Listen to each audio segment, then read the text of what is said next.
Hello दोस्तों, आप लोगों का स्वागत है मेरे इस YouTube चैनल पे। दोस्तों मैं हूं आपका मित्र नीतीश, समस्तीपुर बिहार। आज के वीडियो में दोस्तों मैं आपको पढ़ाने वाला हूं विद्युत धारा का चुंबकीय प्रभाव। दोस्तों इस संपूर्ण पाठ में चुंबक के बारे में पढ़ेंगे, चुंबकीय प्रभाव के बारे में पढ़ेंगे। तो दोस्तों मैंने चुंबक के बारे में पिछली क्लास में बता दिया था, लेकिन दोस्तों आप लोगों के लिए फिर से मैं एक बार रिपीट कर देता हूँ। ऐसा पदार्थ जो किसी वस्तु को अपनी ओर खींच लेगा, आकर्षित करेगा, तो उसको बोलेंगे चुंबक। किताब के अनुसार दोस्तों, किताबी ज्ञान बहुत खतरनाक होता है, तो किताब के अनुसार चलते हैं। ऐसा पदार्थ जो लोहा, इस्पात, कोबाल्ट, निकेल के टुकड़े को अपनी ओर आकर्षित कर लेता है, चुंबक कहलाता है। चुंबक में दोस्तों दो ध्रुव होते हैं, एक होते हैं उत्तरी ध्रुव और एक होता है दक्षिणी ध्रुव। दक्षिणी ध्रुव दोस्तों आपको एग्जाम में पूछ देगा चुंबक में कितने ध्रुव होते हैं, तो उत्तरी ध्रुव, दक्षिण ध्रुव। चुंबकीय क्षेत्र किसी चुंबक के चारों ओर का क्षेत्र जिसमें आकर्षण तथा प्रतिकर्षण बलों के प्रभाव का अनुभव किया जाता है, तो उसको बोलेंगे चुंबकीय क्षेत्र। दोस्तों अब चुंबकीय बल रेखा के बारे में पढ़ेंगे। ये दोस्तों VVI क्वेश्चन है, इंपोर्टेंट है। चुंबकीय बल रेखा के दो गुण को लिखे, ऐसा क्वेश्चन आ जाता है।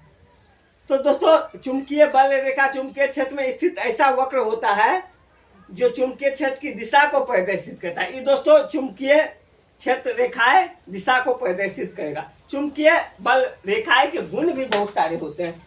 गुण कौन कौन होता है, सो इसके बारे में दोस्तों हम जानेंगे। तो ये बल रेखाएं बंद वक्र होते हैं, मतलब खुला नहीं रहेगा, बंद रहेगा। उसके बाद दोस्तों जहां पर एक क्षेत्र रेखाएं एक दूसरे के बहुत निकट होती हैं, वहां चुंबकीय क्षेत्र अधिक प्रबल होते हैं। दो क्षेत्र रेखाएं कभी भी एक दूसरे पर प्रतिच्छेद नहीं करेगी, एक दूसरे के कभी भी काटेगा नहीं, प्रतिच्छेद नहीं करेगा। दोस्तों यही था चुंबकीय क्षेत्र रेखाएं के गुण। इससे रिलेटेड दोस्तों बहुत सारा क्वेश्चन भी बनता है, जो मैं आपको बोल देता हूँ, आप खुद से बनेगा। चुंबकीय क्षेत्र तथा चुंबकीय क्षेत्र रेखा की परिभाषा लिखे। दो चुंबकीय क्षेत्र रेखाएं एक दूसरे को प्रतिच्छेद क्यों नहीं करती है, पता है? किसी बिंदु पर यदि एक दूसरे को प्रतिच्छेद करेगा तो इसका अर्थ यह होगा कि उस बिंदु पे दो अलग अलग दिशाओं की दर्शा रहा है, जो कि संभव नहीं है, इसीलिए एक दूसरे को प्रतिच्छेद नहीं करता है। चुंबकीय क्षेत्र रेखा के गुण लिखे। यही सब दोस्तों दो चार क्वेश्चन है, आप खुद से कीजिएगा। दोस्तों इसके बाद विद्युत धारा का चुंबकीय प्रभाव के बारे में पढ़ेंगे, एस्ट्रेड का प्रयोग पढ़ेंगे। उसके बाद दोस्तों चुंबकीय बल रेखा के बारे में करेंगे।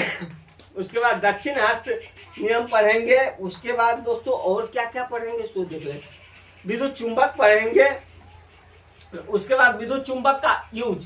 दोस्तों विद्युत चुंबक का यूज कहाँ कहाँ होता है, इसके बारे में बहुत VVI क्वेश्चन। दोस्तों मैं जब भी पढ़ाता हूँ तो VVI क्वेश्चन ही पढ़ाता हूँ, तो आप लोग किसी क्वेश्चन को हल्के में मत लीजिएगा। इसका उपयोग लोहे से भारी टुकड़ों को उठाने में किया जाता है।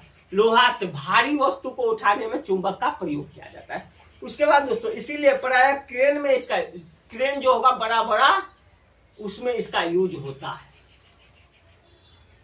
इसका उपयोग विद्युत घंटी, microphone, telephone, receiver, television, loud speaker इत्यादि में किया जाता है। दोस्तों गांव घर में जो बाजा उजा बजता है उसमें भी लाउड स्पीकर में इसका यूज किया जाता है। घंटी, विद्युत घंटी देखे हैं दोस्तों, ये दोस्तों अपना गांव घर में तो अथी वाला घंटी होता है, बजाने वाला। विद्युत घंटी चल गया, उसमें भी इसका यूज होता है। तो दोस्तों अब विद्युत चुंबक के बारे में और अस्थायी चुंबक के बारे में, अस्थायी और अस्थायी चुंबक के बारे में चर्चा करेंगे। विद्युत चुंबक दोस्तों क्या होता है, यह एक अस्थायी चुंबक होता है। अस्थायी चुंबक या क्षण चुंबक एक अस्थायी चुंबक है। यह प्रबल चुंबकीय बल लगा सकता है, कौन? विद्युत चुंबक। अस्थायी चुंबक इसका आकर्षण बल कम होता है, मतलब कम खींचेगा लेकिन कम खींचेगा। विद्युत चुंबक के बारे में, विद्युत चुंबक को शक्ति फेरों की संख्या पर निर्भर करते हैं। जो फेरों की संख्या बढ़ने पर बढ़ती है, और अस्थायी चुंबक की शक्ति निश्चित रहती है, उसमें मतलब एनर्जी निश्चित रहेगा। दोस्तों इसके बाद दोस्तों आपको फ्लेमिंग के बाएं हाथ का नियम पढ़ना है। इसके लिए दोस्तों मैं कंप्लीट वीडियो एक बनाऊंगा, फ्लेमिंग के बाएं हाथ के नियम, दाएं हाथ के नियम, इसको लेके। तो चुंबकीय क्षेत्र का ऐसा मात्रक दोस्तों होता है टेस्ला। ये एग्जाम में पूछा है बार बार, 2013 में पूछा है, 2015 में, ऐसे पूछते रहता है दोस्तों। उसके बाद फेराइडे का प्रयोग विद्युत मोटर के बारे में पढ़ेंगे। ये मोटर जिससे दोस्तों पानी उनी होता है, उस सब के बारे में पढ़ेंगे। उसके बाद पढ़ेंगे विद्युत चुंबकीय प्रेरण के बारे में, फ्लेमिंग के दक्षिण हस्त नियम, विद्युत जनित के बारे में पढ़ेंगे, जनरेटर के बारे में, और एसी डायनेमो और डीसी डायनेमो के बारे में पढ़ेंगे। इस संपूर्ण पाठ में दोस्तों यही सब पढ़ेंगे और कोई खास नहीं है। एक है एसी और डीसी के बारे में, ये आपको बता देते हैं क्योंकि एसी डीसी बहुत ही इंपॉर्टेंट है दोस्तों। आप क्लास 10वीं में हो या 12वीं में, सब बच्चों के लिए बहुत ही इंपॉर्टेंट है। तो मैं दोस्तों आपको एसी और डीसी करंट के बारे में आज बताऊंगा। तो दोस्तों इस वीडियो में आप बने रहिएगा, पूरा देखिएगा, भागिएगा मत, बहुत मजा आने वाला है।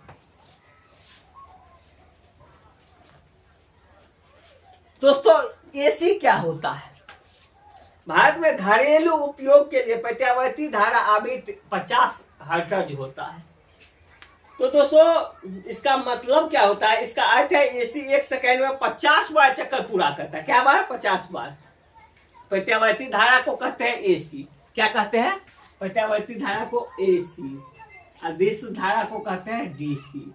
एसी का मतलब ऑटोमेटिक करंट, डीसी का मतलब डायरेक्ट करंट।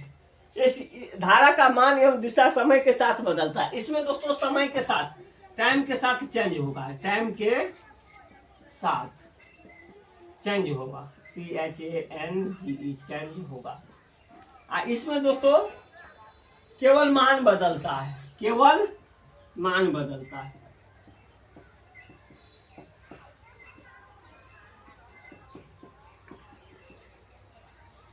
दोस्तों ये आसानी से, एसी आसानी से उत्पन्न किया जाता है।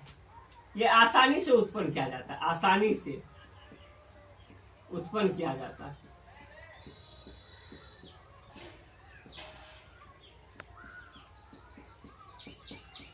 इसमें दोस्तों उत्पन्न करने में कठिनाई होती है, तो इसमें